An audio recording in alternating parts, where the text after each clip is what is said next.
मैं ये कहना चाहता हूँ कि भारतीय नवजागरण के उन मुद्दों पर मैं आपके समक्ष आज चर्चा करूँगा जिनके बारे में आम तौर पर लोगों का ध्यान नहीं जाता है। और मेरी इस चर्चा का उद्देश्य या कि आज के समय में किसी भी चर्चा का उद्देश्य व्यक्ति संहार नहीं होना चाहिए, वैचारिक पुनर्निर्माण होना चाहिए। दरअसल भारत की खोज हम एक ऐसे समय में कर रहे हैं जब धीरे धीरे हम भारत को खोते जा रहे हैं। भारतीयता बनी है किन चीज़ों से? एक तरह से हम देखें तो यह भारतीयता स्थानीयता, भारतीय राष्ट्रीयता और विश्व मानवता का एक बौद्धिक त्रिभुज है। भारतीयता को इससे छोटे अर्थ में देखने की जरूरत नहीं है।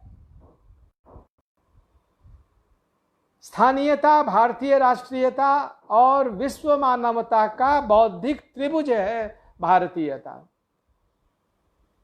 जिसने भी भारत की खोज की है और एक व्यापक हृदय, व्यापक चित्त लेकर की है, उसने इस बौद्धिक त्रिभुज को हमेशा ध्यान में रखा है। दरअसल भारत की आत्मा क्या है, भारत का स्वभाव क्या है, ये लंबे समय से ये चर्चा का विषय रहा है।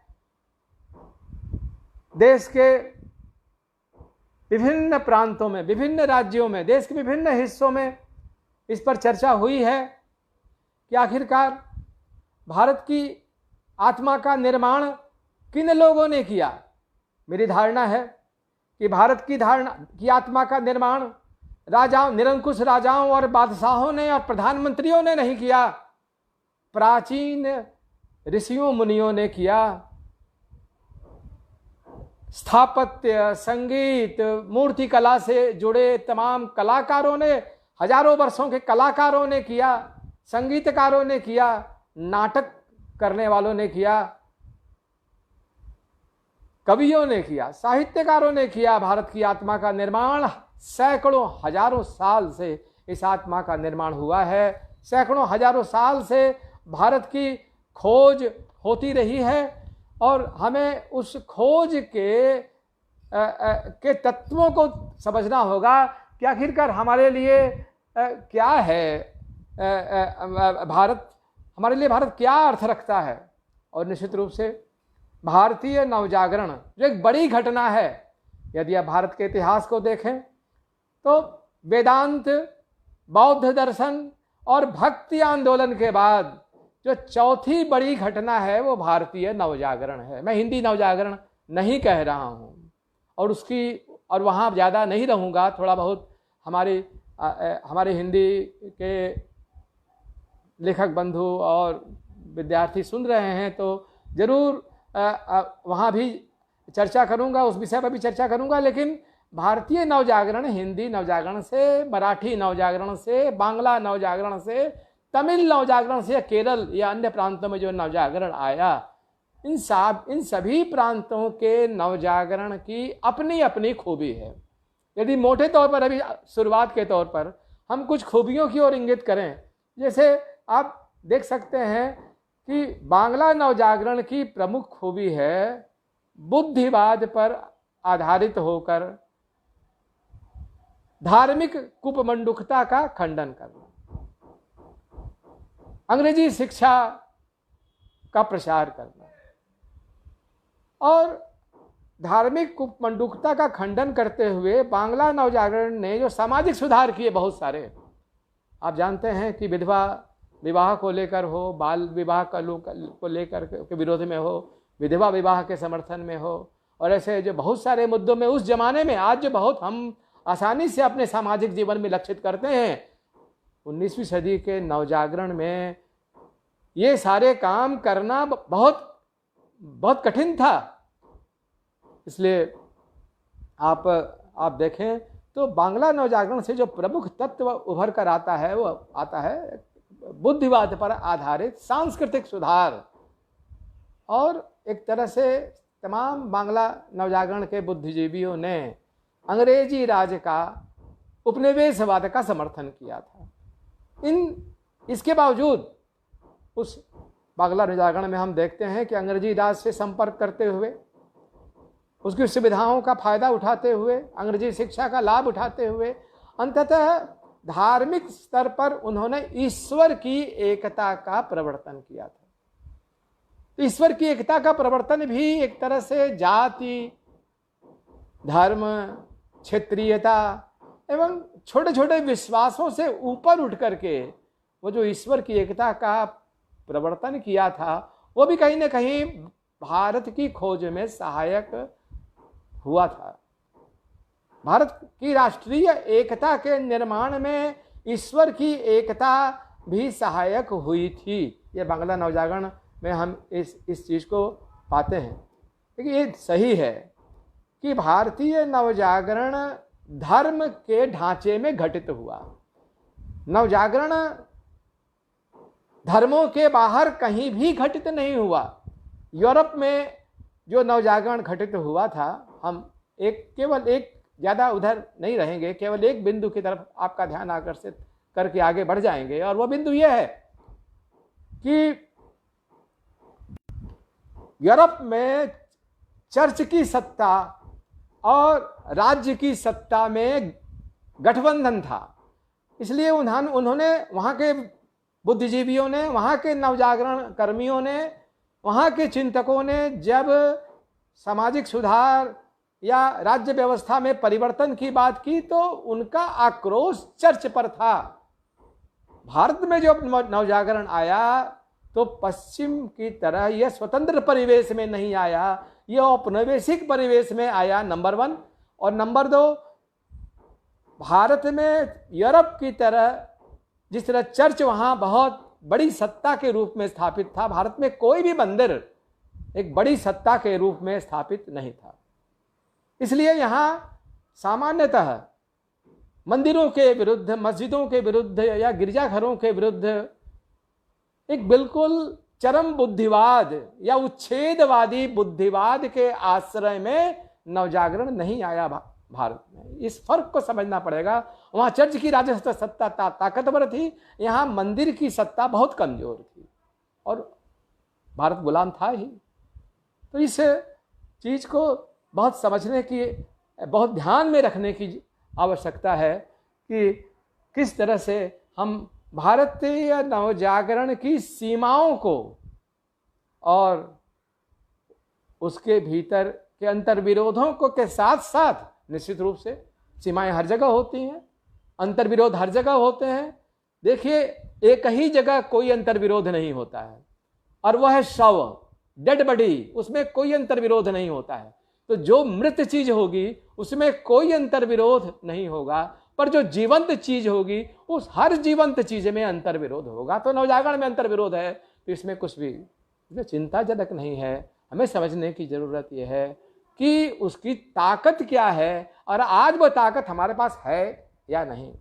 आज भारत की आत्मा का निर्माण जो वेदांत के समय से लेकर, बौद्ध दर्शन के युग से लेकर, भक्ति आंदोलन कवियों ने भारत की आत्मा का निर्माण किया, तो उस युग से लेकर के नवजागरण के काल में भी जो भारतीय आत्मा का निर्माण किया, क्या आज वो आत्मा भारतवासियों के मन में सुरक्षित है? आज भारत की आत्मा एक फ्रेगमेंटेड सोल है, एक विखंडित आत्मा है, टुकड़े टुकड़े में विभाजित आत्मा है। और ऐसे युग में जब हम भारतीय नवजागरण पर चर्चा कर रहे हैं तो इसका अभिप्राय यह है कि एक तरह से हमें अपना वैचारिक पुनर्गठन भी करना होगा, क्योंकि आज हम ये बिल्कुल बहुत साफ देख रहे हैं कि आज कईयों की राजनीतिक यात्रा इतिहास और विचारधारा की तंग और बंद गलियों में सीमित हो गई है। यही वजह है कि आज वो बहुत कोने में पड़े हुए हैं। बहुत आवश्यक है ये देखना कि भारतीय नवजागरण से हम कौन सी प्रेरणा ले सकते हैं। भारतीय नवजागरण में क्या घटित हुआ? देखिए, एक तो मैं पहले जो विविधता है भारतीय नवजागरण के बारे में, जो एक मैंने बात अभी बताई कि वह एक तरह से भारतीय आत्मा का पुनर्गठन, भारतीय आत्मा का पुनर्निर्माण, भारत की खोज। नेहरू ने भारत की खोज की रचना की थी, पर नेहरू की वह खोज के पीछे उस नवजागरण बड़ा बल था। तो कोई आवश्यक नहीं है कि नेहरू की खोज वो अंतिम थी, वो एक गतिशील खोज है। उसमें जो दबी हुई चीज़ें हैं, जो खाइयाँ हैं, उनको पहचानने की ज़रूरत है और उनको भरने की भी ज़रूरत है। तो मैं पहली चीज़ ये कहना चाहता हूँ कि भारतीय नवजागरण की अवधारणा बहुवचनात्मक है, बहुलता परक है। और इसका सबसे उदाहरण इसका यह है कि आप देखें कि जैसे बंगाल में नवजागरण आया तो यहाँ बुद्धिवाद मुख्य प्रेरणा के रूप में और अंग्रेजी शिक्षा मुख्य प्रेरणा के रूप में काम कर रही थी। वहीं हिंदी प्रदेश में जो नवजागरण आया, आप देखें 1857 की घटना, 1857 की घटना ने वहां पर धर्मनिरपेक्ष राष्ट्रवाद की नींव रखी। वो पहला भारतीय स्वाधीनता संग्राम था, धर्मनिरपेक्ष राष्ट्रवाद। जाहिर है कि बांग्ला में जो नवजागरण आया उसी को यदि हम मॉडल मानकर चलेंगे, उसी को यदि आदर्श मानकर चलेंगे, तो निश्चित रूप से 1857 को हम एक प्रतिगामी घटना के रूप में देखेंगे। और उसने जो धर्मनिरपेक्ष राष्ट्रीयता की नींव रख दी, तमाम हिंदू, मुसलमान, सिख, तमाम लोग करके उत्तर दक्षिण एक भारतीयता का जो भारतीयता का जो उद्भव हुआ। और इसका लक्षण आप भारतेंदु हरिश्चंद्र, मैं हिंदी से कुछ उदाहरण रखूंगा, आप देख सकते हैं कि भारतेंदु हरिश्चंद्र ने हिंदू दुर्दशा नहीं लिखी थी, उत्तर प्रदेश दुर्दशा नहीं लिखी थी, उन्होंने भारत दुर्दशा लिखी थी, भारत जननी लिखी थी। और वो सिलसिला मैथिली शरण गुप्त तक चला आता है जब वो भारत भारती लिखते हैं। इस तरह से आप देख सकते हैं कि भारतीय नवजागरण में बहुलता का दूसरा चरण हिंदी क्षेत्र में जो एक भारतीय राष्ट्रीय जागरण आया, धर्मनिरपेक्ष राष्ट्रीय जागरण आया, वो उसका एक भारतीय नवजागरण का एक रूप यह भी है। आप यदि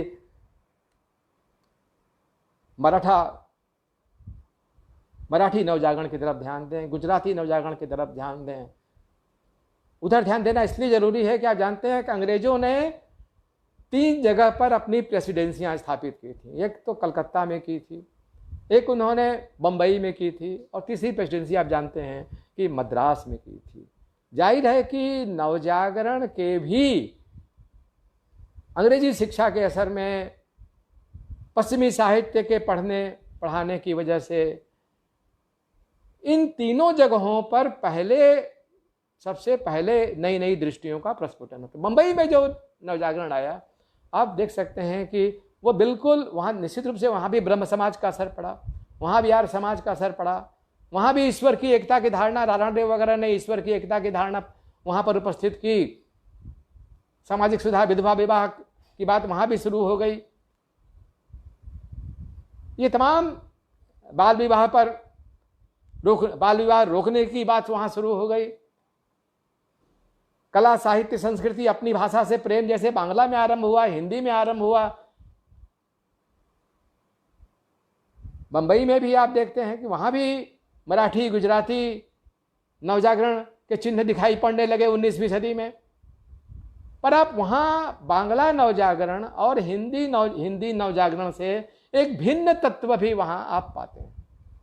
और वो भिन्न तत्व यह है कि जैसे आप ये देखें कि बांग्ला नवजागरण में जो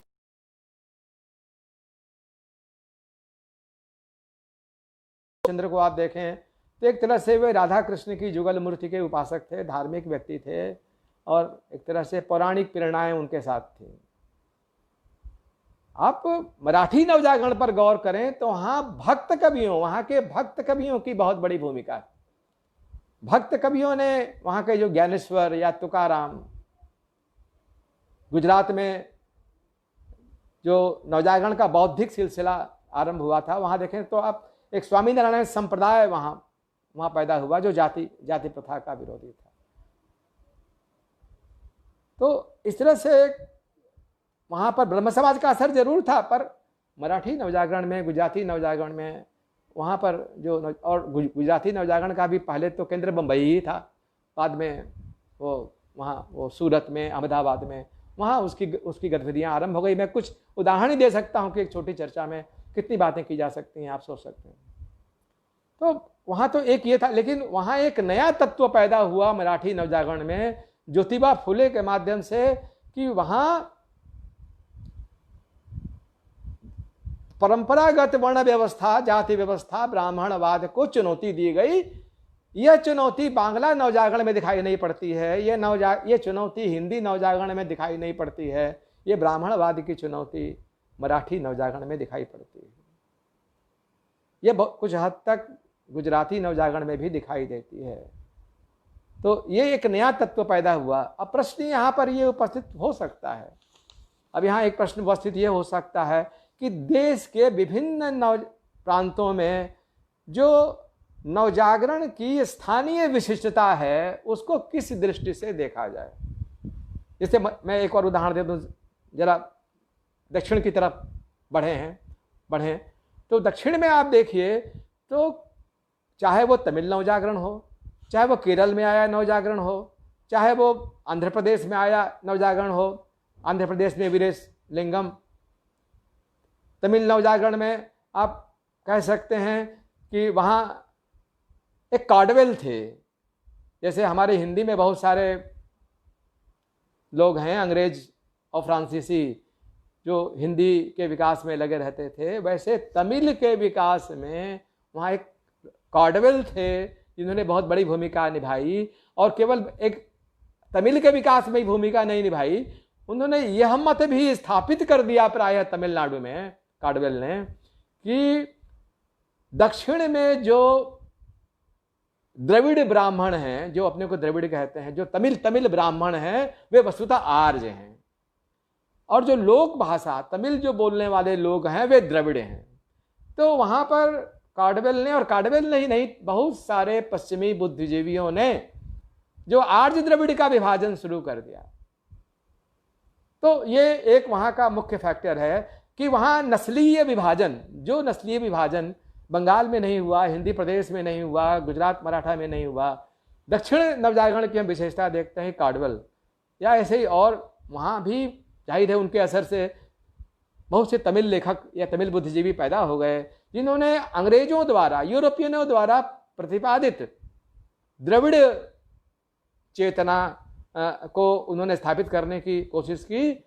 और दक्षिण के राज्यों की खूबी यह है कि वहां या तो ब्राह्मण रहे हैं या बिल्कुल निम्न जातियों के लोग रहे हैं, वहां बीच की जातियों के लोग बहुत कम रहे हैं, बीच की जातियों के सवर्ण बहुत कम रहे हैं, जिस तरह से कि बंगाल में रहे हैं, हिंदी प्रदेश में रहे हैं, महाराष्ट्र में रहे हैं, पर आप केरल में नहीं पाएंगे। वहां पर या तो ब्राह्मण कम संख्यक, अल्पसंख्यक ब्राह्मण थे, पर उनका इतना अधिक वर्चस्व, उनका इतना अधिक असर था, उनका इतना अधिक जोर जुलुम था दक्षिण के राज्यों में, आप उसी कल्पना नहीं कर सकते। मैं कुछ उदाहरण दूंगा बाद में आपको कि वहां अल्पसंख्यक रहते हुए भी ब्राह्मणों ने किस तरह तमिलनाडु में हो, केरल में हो, आंध्रा में हो, कैसे कैसे नियम, कैसे कैसे बंधन, कैसे कैसे विभाजन, कैसी कैसी खाइयां बना रखी थी उन्होंने। और जाहिर है कि वहां फिर वो उसका मुकाबला करने के लिए एक द्रविड़ काट निकाला पश्चिमी दृष्टि से, औपनिवेशिक दृष्टि से, और उस औपनिवेशिक बुद्धिवाद से प्रभावित हमारे कई भारतीय बुद्धिजीवी, खासकर अंग्रेजी बुद्धिजीवी हुए, और उस अंग्रेजी बुद्धिजीवियों का असर हमारे कुछ हिंदी बुद्धिजीवियों पर भी है।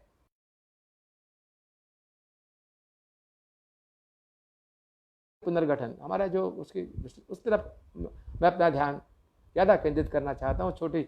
बहुत छोटे कुछ लम्हों की हमारे साथ आपसे बातचीत है, तो मैं कुछ बातें ही आपसे मैं कहना चाहता हूँ।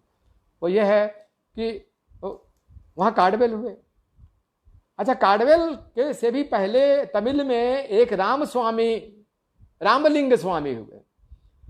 रामलिंग, जैसे बंगाल में रामकृष्ण परमहंस हुए, वैसे तमिलनाडु में रामलिंग स्वामी हुए। देखिए हिंदी प्रदेश में न कोई रामकृष्ण परमहंस जैसा व्यक्ति हुआ जो धार्मिक सुधार में आगे बढ़कर कदम बढ़ाता, न तमिलनाडु की तरह रामलिंग स्वामी जैसा कोई व्यक्ति हुआ।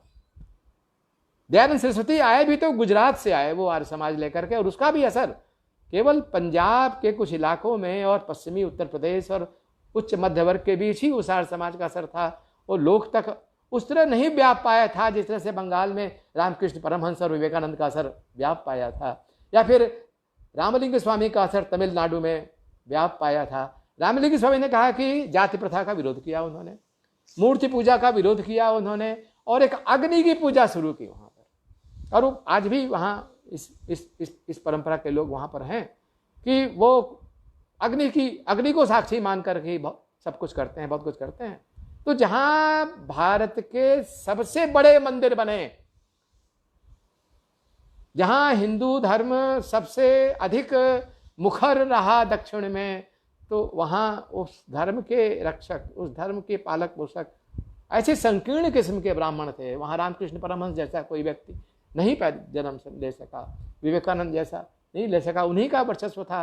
इस वजह से वहाँ पर ये कहा गया, जो तमिल एक द्रविड़ चेतना का प्रचार शुरू हुआ, जिसे आगे चल के रामास्वामी नायकर ने उसको विकसित किया। और मैं ज़्यादा समय नहीं है इसलिए ज़्यादा चर्चा, मैं संकेत में ये कहना चाहता हूँ कि ये द्रविड़ चेतना का जो प्रसार होने लगा दक्षिण में, तो कैसे इस द्रविड़ चेतना भी दक्षिण में ही चुनौती के सम्मुख खड़ी हो गई।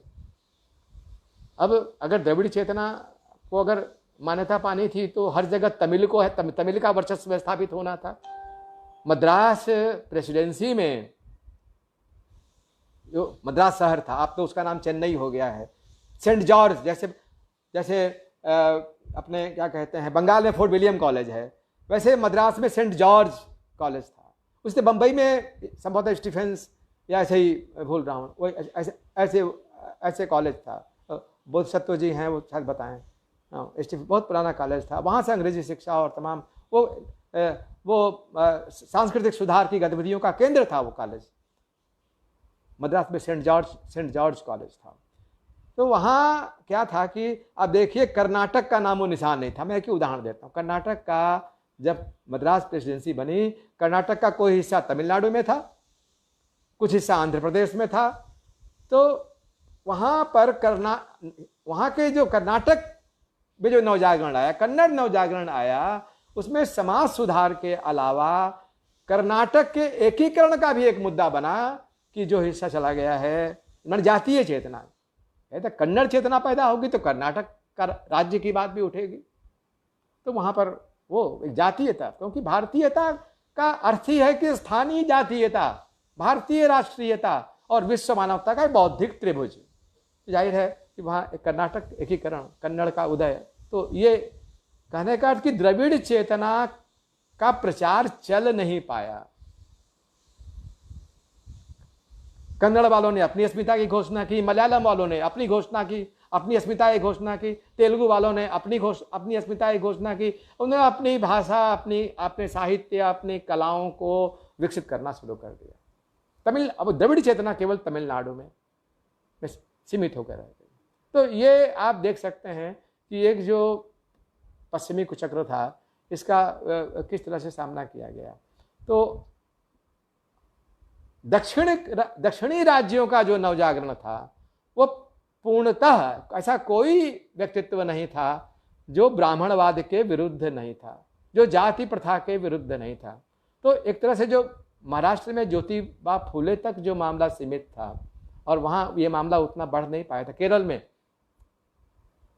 अब केरल में में स्थिति ये थी कि केरल में के जो ब्राह्मण थे वे अपने को भारत के सबसे शुद्ध और पवित्र ब्राह्मण मानते थे। नंबूदरी पा हमारे अपने जो, छोड़िए उनको, जो नंबूदरी ब्राह्मण थे, तो वो बहुत ही शुद्ध, बहुत ही पवित्र मानते थे अपने को, और उतना ही जुल्म करते थे। उन नंबूदरी ब्राह्मणों में एक प्रथा ये थी कि उनके परिवारों में केवल ज्येष्ठ पुत्र ही, जो सबसे बड़ा बेटा होगा, वही विवाह कर सकता है।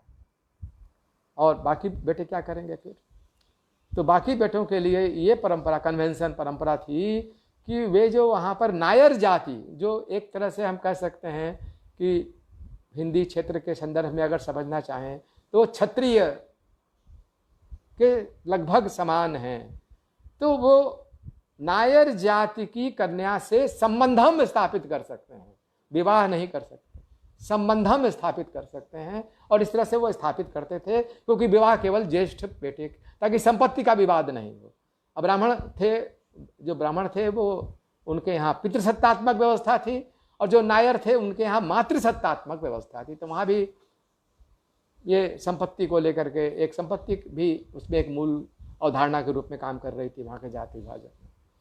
तो अब केरल में क्या क्या समस्याएं थी जो हिंदी प्रदेश में नहीं थी। केरल हिंदी प्रदेश में जितना ब्राह्मण और निम्न जाति के बीच दूरी, जितनी खाई, निम्न जातियों पर जितने तरह के अत्याचार होते थे केरल में, इतने तरह के धार्मिक पाखंड थे। आपने सुना होगा कि विवेकानंद जब गए थे केरल में तो इस धार्मिक पाखंडों को देखकर और नंबूदरी ब्राह्मणों का साधारण जातियों पर, निम्न जातियों पर अत्याचार को देख करके केरल को धार्मिक पागल खाना घोषित किया था। किसी राज्य को के बारे में ऐसा नहीं कहा जाता है कि आज केरल क्या है और तब केरल क्या था। बहुत फर्क आया है, इस नवजागरण ने ये फर्क ला दिया है। तो अब वहां अब दो केरल मलयालम के 2 उपन्यासों का मैं उदाहरण देता हूं आपको।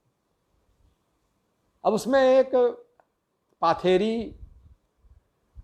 कुन्नभी कह करके सरस्वती विजयम, वहां एक शायद उसको पहला उपन्यास भी माना जाता है, वो उपन्यास लिखा और उसमें समाधान निकाला ये कि धर्म परिवर्तन, यदि निम्न जातियों के सबसे ज्यादा धर्म परिवर्तन दक्षिणी राज्य में हुआ है, कि अगर धर्म परिवर्तन कर दिया जाए तो हिंदू धर्म की सामाजिक बुराइयों से छुटकारा मिल सकता है। ये उपन्यास में उन्होंने यही प्रतिपादित किया था। हालांकि उस उपन्यासकार ने स्वयं धर्म परिवर्तन नहीं किया था। एक जो सबसे चर्चित और महत्वपूर्ण उपन्यास माना जाता है मलयालम का, माने 19वीं सदी का, वह है चंडू मेनन का उपन्यास है इंदुलेखा। इंदुलेखा में क्या है कि इंदुलेखा एक नायर स्त्री है और वो उसका किसी से प्रेम हो जाता है। अब जो नायर जाति के अंदर भी धीरे धीरे आक्रोश पैदा होने लगा कि अरे वो हमारे साथ संबंध में स्थापित करते हैं, विवाह नहीं करते हैं, उन्हें विवाह करना होगा। तो ये भी एक नवजागरण का, नायर जाति में भी एक उच्च जाति है, थोड़ी सी उच्च जाति मानी जाती है नायर जाति। वहां एक और प्रथा थी त्रावणकोर में, जो त्रावणकोर राज्य में एक प्रथा ये थी कि युवतियां 5 साल से ऊपर की जो लड़कियां होती थीं वे अधोवस्त्र तो पहन सकती थी पर कमर के ऊपर वस्त्र नहीं पहन सकती। 20, 22, 25 साल की स्त्रियां हैं, 50 साल की स्त्रियां हैं, जो निम्न जाति की स्त्रियां, उनको ऊपर के वस्त्र पहनने की इजाजत नहीं थी। भारी जुर्माना होता था उन निम्न जाति की स्त्रियों पर अगर वे ऊपर का वस्त्र पहन लेती थी।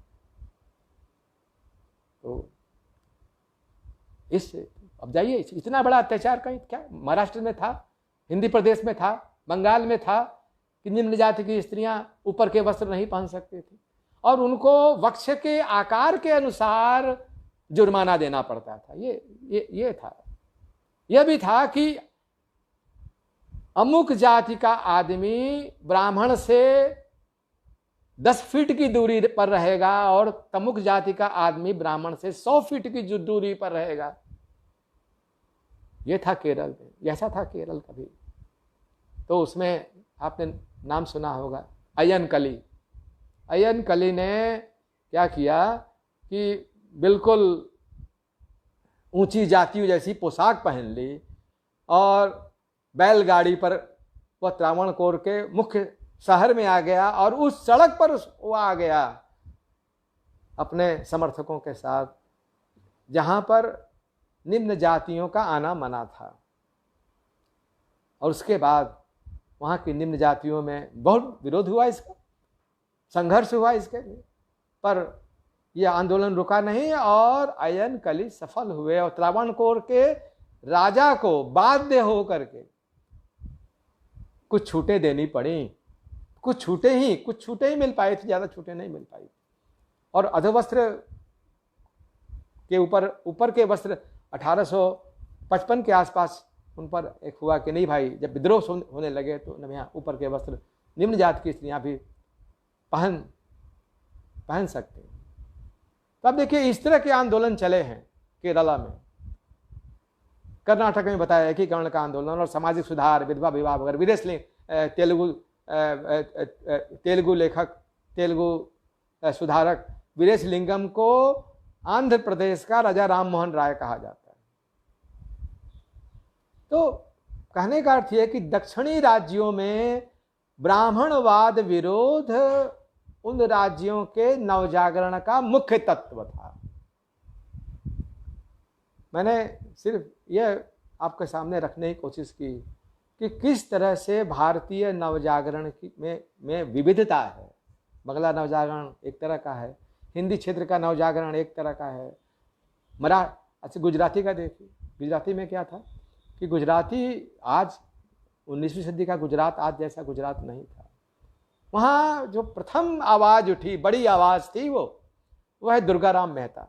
दुर्गाराम मेहता ने वहाँ 1843 में मानव धर्म सभा की स्थापना की।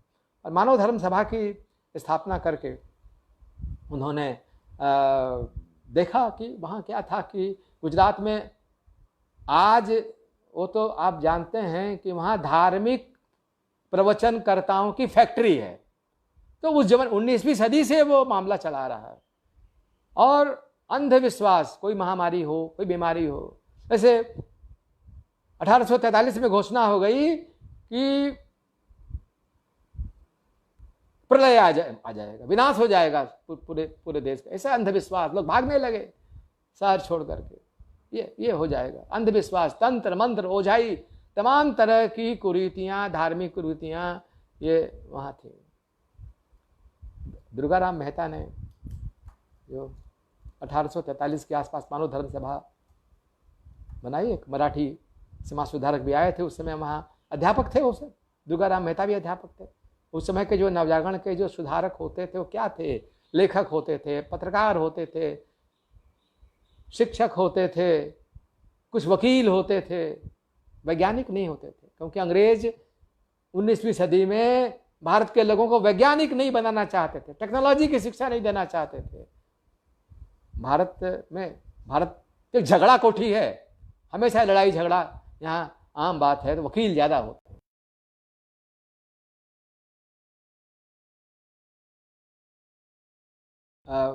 उन्होंने एक दिन घोषणा कर दी दुर्गाराम मेहता ने सूरत में कि मैं 4-5 रविवार का समय देता हूं, मैं इस सभा में उपस्थित रहूंगा।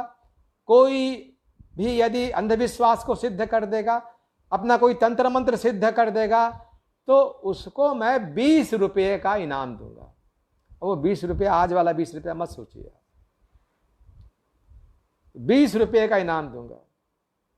1 रविवार बीता, 2 रविवार बीता, 3 रविवार बीता, कोई नहीं आया। दुर्गाराम मेहता ने समाज सुधार पर, अंधविश्वासों के खिलाफ, तंत्र मंत्र के खिलाफ, प्रवचन उद्योग के खिलाफ, तमाम तरह की कुरीतियों के खिलाफ अपना प्रवचन जारी रखा। 200, 250, 300 लोग होते थे, बहुत बड़ी बात थी उस जमाने के लिए।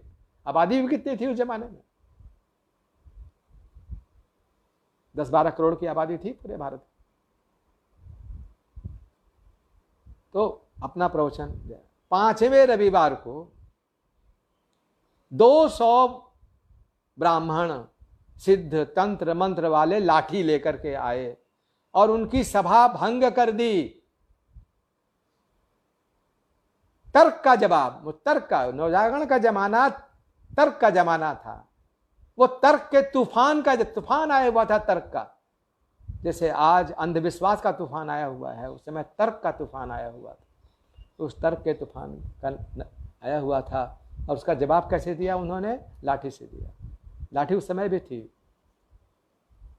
और घायल किया। तो ऐसी घटना बंगाल में घटित नहीं हुई। ऐसी घटना हिंदी प्रदेश में घटित नहीं हुई।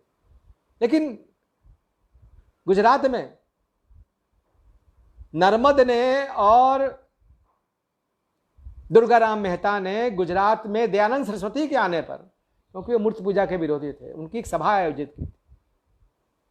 तो इस तरह से उन लोगों ने दरअसल ये जो सब किया, सब क्यों किया?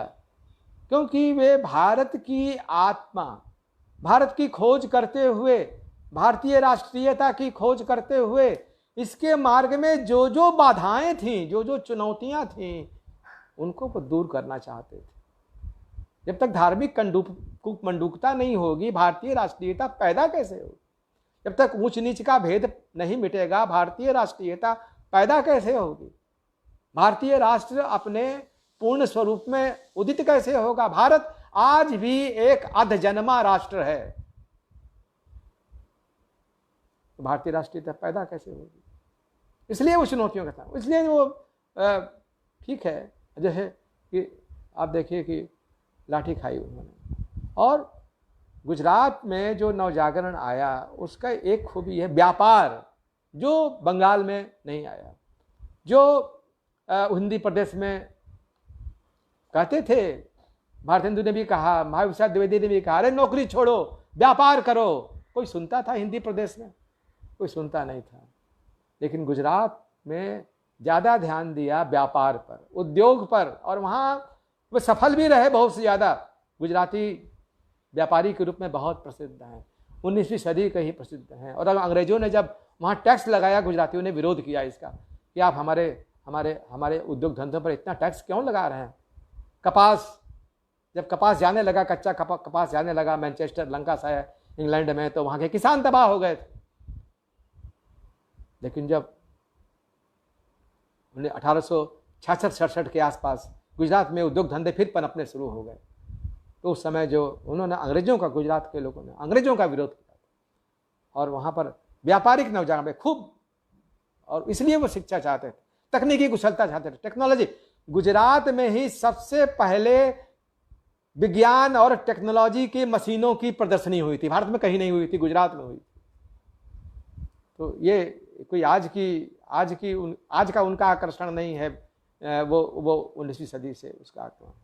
देखिए, ये जो ड्रेन ऑफ वेल्थ का सिद्धांत है, तो दादा भाई नौरोजी ने कहा कि भारत का धन विदेश चला जा रहा है, उसको रोकना चाहिए। ये बंगाल से ये सिद्धांत नहीं आया। व्यापार में बंगाल में किसी समाज सुधारक ने ये नहीं कहा कि भारत, थोड़ा बहुत कहीं हो सकता है जिक्र हो, लेकिन आम तौर पर एक फोकस के रूप में ये चीज बंगाल से नहीं आई, ये चीज दक्षिण से भी नहीं आई, ये चीज बंबई से आई। दादा भाई नौरोजी ने कहा ड्रेन ऑफ वेल्थ भारत का, और इसी को भारतेंदु ने भी इसकी प्रतिध्वनि मिलती है, वही कि सब धन विदेश, सारा धन विदेश चला जा रहा है, अंग्रेज राज सुख साथ सब है सब भारी, पैधन विदेश चले जाते हो, यही दुख हारी। यही बड़ा दुख है कि वो नौरोजी की प्रतिध्वनि, साहित्यिक प्रतिध्वनि है। तो ये बम्बई से, ये बम्बई खूबी है। मैं ये कुछ उदाहरण ही मैंने दिए हैं, बहुत सारे उदाहरण हो सकते हैं। मुझे लगता है कि अब मुझे समाप्त करना चाहिए और कुछ सामान्य चीज़ों की तरफ आपका ध्यान आकर्षित करना चाहिए। उन सामान्य चीज़ों में एक चीज़ तो ये है कि कैसे देखा जाए ये जो भारत, क्या बांग्ला नवजागरण ही भारतीय नवजागरण का एकमात्र मॉडल है? अगर बांग्ला नवजागरण को हम भारतीय नवजागरण का मॉडल मान लेंगे तो इसमें ज्योतिबा फुले खड़े नहीं हो सकते हैं। इसमें नारायण गुरु जो केरल के थे, अच्छा एक और खूबी जान लें कि भारत से रामलिंग स्वामी तमिल में, नारायण गुरु वहाँ शिव के, वो जाति प्रथा के विरोधी थे। ऐसवा जाति, ताड़ी उतारने वाली जाति को लेकर के वहाँ उन्होंने संगठन भी बनाया। नवजागरण युग की एक बड़ी खूबी ये थी कि सामाजिक संगठन बनते थे। भक्ति आंदोलन के कवियों ने संगठन नहीं बनाए, नवजागरण के लोगों ने भक्ति आंदोलन के विचारों का ही विकास किया। भक्ति आंदोलन और नवजागरण को विच्छिन्न करके नहीं देखना चाहिए। रामविलास शर्मा ने उसको लोक जागरण कहा, इसको नवजागरण कहा। उनकी स्थापना बहुत सही है कि भक्ति आंदोलन का। और 18वीं सदी में जो बहुत सारे संत हुए, सहजोबाई और कई, छत्तीसगढ़ में बहुत सतनामी संप्रदाय चला छत्तीसगढ़ में, और इसी तरह से कई गुरु हुए जिन्होंने जाति प्रथा का विरोध किया, भेदभाव का विरोध किया, ईश्वर की एकता का प्रवण। 18वीं सहजोबाई थी। तो इस तरह के 18वीं सदी की भूमिका, मीर थे, नजीर अकबराबादी थे, इन सब की भूमिका को भी समझने की जरूरत है। लोक साहित्य के अध्ययन के बिना भारतीय नवजागरण का अध्ययन। अय्यनकाली ने जब वहां पर ब्राह्मणवाद का विरोध किया तो उन्होंने लोक साहित्य और नाटकों से बहुत का जगह जगह मंचन किया, सांस्कृतिक मंचन किया, नाटकों का मंचन किया। लोक साहित्य तो नवजागरण में लोक साहित्य का क्या अध्ययन है, अभी तक ये अध्ययन सामने नहीं आया है। भारतीय नवजागरण में अंग्रेजी यूरोपीय बुद्धिजीवियों ने किस तरह फूट डालो पश्चिमी बनाओ की नीति चलाई, इसका अभी अध्ययन नहीं आया है। और उसी की नींव पर तो खड़ा है ओरिएंटलिज्म। तो हम जो स्थानीय जो उभार हैं उनको हम किस नज़रिए से देखें, ये भारतीय नवजागरण का एक बहुत बड़ा प्रश्न है। कैसे हम इन विशिष्टताओं के बीच में अखंडता के सूत्र ढूंढें। और वो अखंडता का सूत्र ये है, अगर ढूंढना चाहते हैं तो वो ये है कि इन सारी चीज़ों के बीच से जो चीज़ निकलती है वो ये है कि सब ने, चाहे वो विवेकानंद हों या राम मोहन राय हों, चाहे रविंद्रनाथ ठाकुर हों, चाहे भारतेंदु हों, चाहे वे राणा डे हों, सावित्री फुले, ये महामारी का समय है, कोरोना का समय है, उस समय हम लोग ये चर्चा कर रहे हैं। सावित्री बाई का उल्लेख करना बहुत जरूरी है। सावित्री बाई जब हैजा फैला पूना में बहुत तेजी से 1896-97 के आसपास बहुत तेजी से, जिससे वो चापेकर बंधुओं का वो वृत्तांत आपको ऐतिहासिक वृत्तांत आपको मालूम होगा। मैं सावित्री बाई का बताना चाहता हूँ कि कितना बड़ा काम किया उन्होंने। सावित्री बाई ने उस हैजे के माहौल में सावित्री बाई ने एक क्लिनिक खोला और वहाँ पर हैजे से पीड़ित, महामारी से पीड़ित व्यक्तियों का इलाज का प्रबंध किया।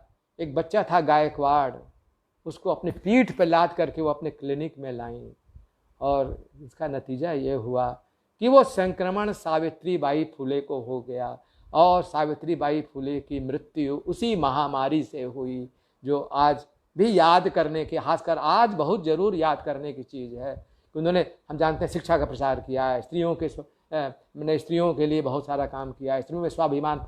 लेकिन इस पहलू को भी देखने की ज़रूरत है कि इस महामारी के समय उन्होंने ये नहीं देखा कि ब्राह्मण को हैजा हुआ है या शूद्र को हैजा हुआ।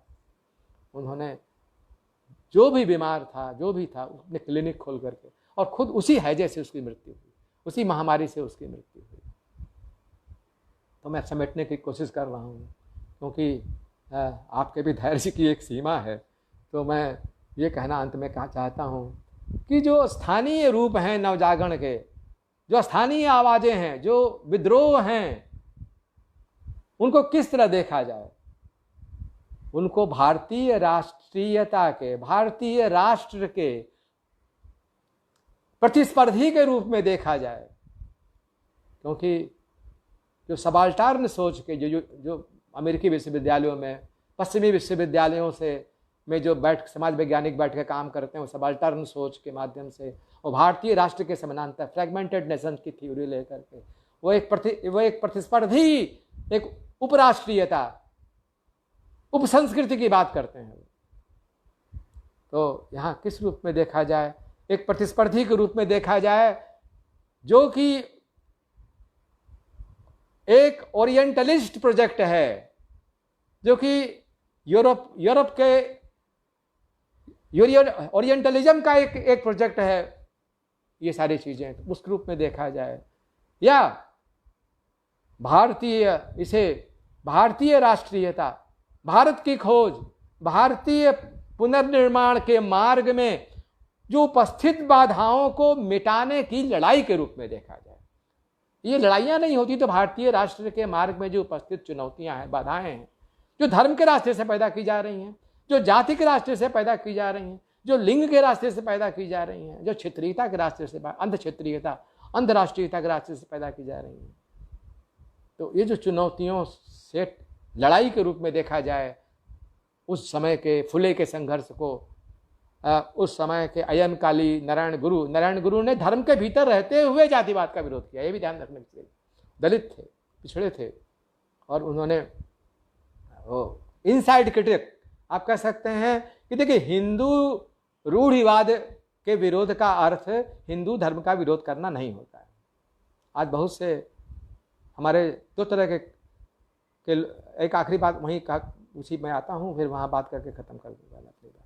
तो इस रूप में देखा जाए पेड़ के लिए, तो ये सब जो इनके जो स्थानीय आवाज़ें हैं, जो स्थानीय विद्रोह हैं, जाति के मुद्दे पर, लिंग के मुद्दे पर, तमाम मुद्दों पर जाति विमर्श हैं, दलित विमर्श हैं, स्त्री विमर्श जैसे आज हम कह सकते हैं, क्या वे राष्ट्र के विकल्प हैं या वे राष्ट्र के पूरक सहयात्री हैं? ये है कि इन्हें राष्ट्र का पूरक सहयात्री बनना है। इन विद्रोहों को इसलिए घटित होना है कि भारतीय राष्ट्रीयता के मार्ग में जो समस्याएं हैं, चुनौतियां हैं, उनको सामना किया जाए। तो मैं इसी रूप में इन चीज़ों को देख रहा हूँ। और भारतीय नवजागरण की बहुवचनात्मकता को समझने की ज़रूरत है। हर क्षेत्र की विशिष्टताओं को समझने की ज़रूरत है, और उन विशिष्टताओं में जो अखंडता है, वो अखंडता को समझने की जरूरत। और अखंडता का सूत्र मुख्य रूप से अगर दो शब्दों में कहा जाए तो यह है कि भारतीय नवजागरण जहाँ जिस रूप में भी घटित हुआ, वो राष्ट्रीय जागरण के रूप में घटित हो, सांस्कृतिक सुधार के रूप में घटित हो, सामाजिक सुधार के रूप में घटित हो, उसका केंद्र स्थल है आलोचनात्मक सोच। उस जमाने में ऐसे लेखक थे, ऐसे बुद्धिजीवी थे जो किसी धारणा को सिर्फ इसलिए नहीं मान लेते थे कि उसके पीछे राजनीतिक ताकत है। वे किसी विचार को सिर्फ इसलिए स्वीकार नहीं कर लेते थे कि उसके पीछे व्यापक जन समर्थन है। वे निर्भीक होकर के विरोध में अपनी बात कहते थे, उनकी बात सुनी जाती थी, उसका समाज पर असर पड़ता था। उस समय के बुद्धिजीवी बंधुआ बुद्धिजीवी नहीं थे आज की तरह। इसलिए मैं एक बड़ा प्रश्न रख रहा हूं। वो प्रश्न यह है कि जो तमाम विमर्श हैं, जो तमाम छोटी छोटी राजनीतिक बंद गलियां हैं, उनसे कैसे बाहर आया जाए? कैसे हिंदू रूढ़िवाद, हिंदू कूपमंडूकता को हिंदू धर्म से अलग किया जाए? हिंदू धर्म में हिंदू होकर के भारतेंदु हिंदू थे तो क्या हुआ? हिंदू होकर के उन्होंने क्या किया ये देखिए। उन्होंने तो कुरान शरीफ का अनुवाद किया, उन्होंने पांच पैगंबरों की जीवनी लिखी, और अपने समय के 19वीं सदी के सबसे बड़े साम्राज्यवादी यदि तमाम भारतीय भाषाओं में थे तो भारतेंदु हरिश्चंद्र थे। भारतेंदु हरिश्चंद्र ने यह सवाल उठाया जो बंगला नवजागरण में नहीं उठा था, जो मराठी नवजागरण में नहीं उठा था, जो दक्षिण के राज्यों में नहीं उठा था। यह सवाल उठाया कि होए मनुष्य ही क्यों भये, हम गुलाम वे भूप, वे राजा, और हम गुलाम क्यों हुए मनुष्य होकर के भी? यह सवाल उठाया था भारतेंदु से। ठीक है, उन्होंने लिखा था कि साम्राज्यवाद विरोध क्या हिंदू परंपरा का राष्ट्रीयकरण है? किस हिंदू परंपरा में साम्राज्यवाद विरोध है? ये तो नई चेतना है। मैं वो नाम नहीं लेना चाहता कि आज छोटी सी बातचीत है, उसमें क्या करें, छोटी सी बातचीत है। तो मैं ये अंत में ये कहना चाहता हूँ। जैसे एक उदाहरण भारतेंदु से एक उदाहरण देते हैं, उनको तो टच करना ही चाहिए। उन्होंने लिखा जियो सदा विक्टोरिया रानी। ठीक है, उन्होंने राज की प्रशंसा की, पर किस उद्देश्य से प्रशंसा की? जियो सदा विक्टोरिया रानी। हीन भये बलहीन भये, देखिए हीन हो गए, हीन हुए। आप राजा हैं, हम भूप, आप राजा हैं, हम गुलाम हैं।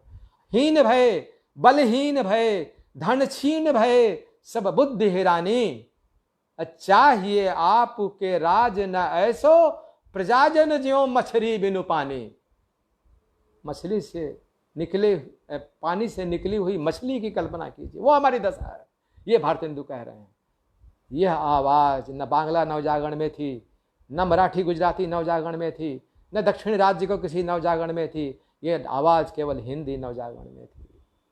हिंदी नवजागरण पर ही, हिंदी क्षेत्र पर ही सबसे अधिक जिम्मेदारी है भारतीय राष्ट्रीयता के संरक्षण की, भारत की खोज की, भारतीय की आत्मा के सांस्कृतिक पुनर्निर्माण की सबसे ज्यादा हिंदी भाषी जनता पर, हिंदी के बुद्धिजीवियों पर है। लेकिन भारतीय नवजागरण को लेकर के जो 3 तरह की दृष्टियां हैं रही हैं, उनके संकेत देकर के मैं अपनी बात खत्म करना चाहता हूं।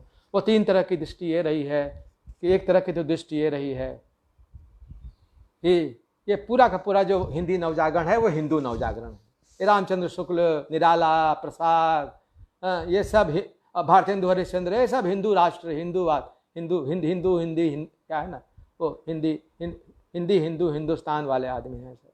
इस तरह के आरोप हमारे कई हिंदी बुद्धिजीवी जो ओरिएंटलिज्म, बौद्धिक उपनिवेशन, इंटेलेक्चुअल कॉलोनाइजेशन के जो शिकार हिंदी बुद्धिजीवी हैं, कई अंग्रेजी एलीट बुद्धिजीवी जो हैं, वे कहते हैं अरे भैया अपने महान परंपरा, ऋषियों की परंपरा, भक्ति आंदोलन की परंपरा, अपने नवजागरण के महान साहित्यकारों की परंपरा से आप हाथ धो लेंगे तो खाक लड़ेंगे आप धार्मिक उपमंडुकता से, खाक लड़ेंगे आप उपनिवेशवाद के नए नए रूपों से, कट्टरवाद से, कंज्यूमरिज्म से खाक लड़ेंगे आप।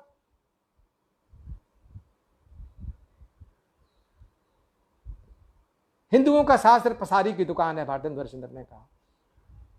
किस हिंदू परंपरा में है ये बात कही गई है। तो इस तरह से एक नवजागरण को, भारतीय नवजागरण को या हिंदी नवजागरण को, हिंदू नवजागरण एक धार्मिक नवजागरण के चौखटे में रख करके देखने की कोशिश हो रही है। तो इसे कहते हैं बौद्धिक उच्छेदवाद। ये बौद्धिक उच्छेदवाद का नगाड़ा की ढोलक अब फट गया है। हमारे समय ने 2020 ने उस ढोलक को फाड़ दिया है, अब उसको बजाने से काम नहीं चलेगा।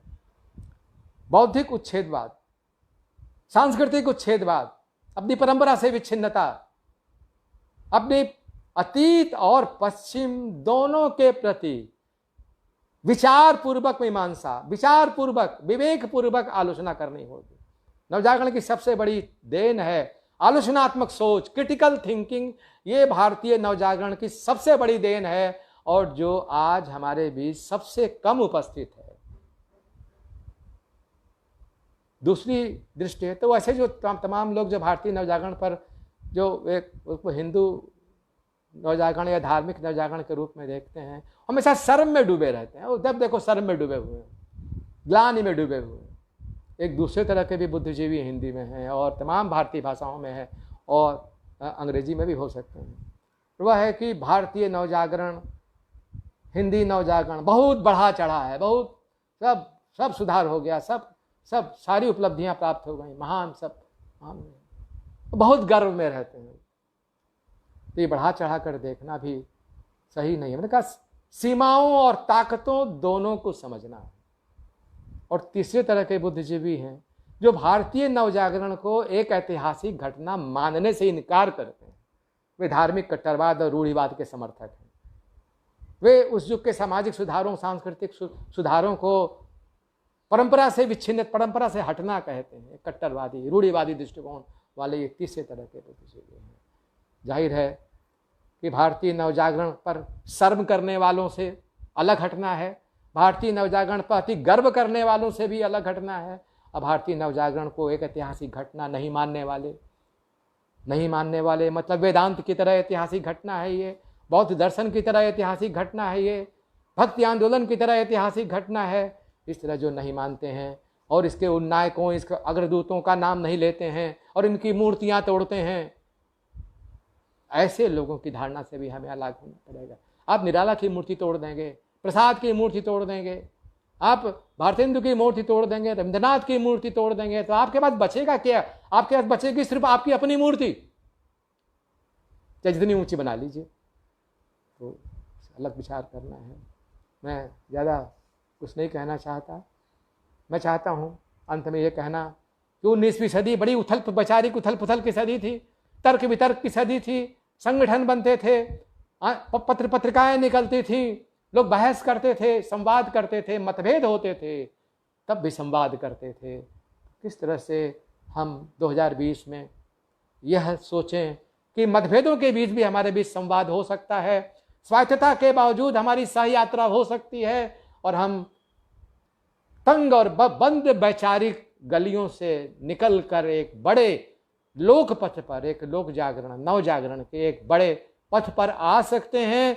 संभवतः हमें फिर एक वैसे ही नवजागरण की जरूरत है। इन्हीं शब्दों के साथ आपने इतना धैर्य से सुना, मेरा समय बहुत ज़्यादा लिया मैंने आपका, मैं बहुत कृतज्ञ हूँ जो लोग भी सुन रहे हैं उनका, और मैं तो उनको देख नहीं पा रहा हूँ, इसका मुझे बहुत अफसोस है। लेकिन मैं आप सबसे यही कहूँगा कि न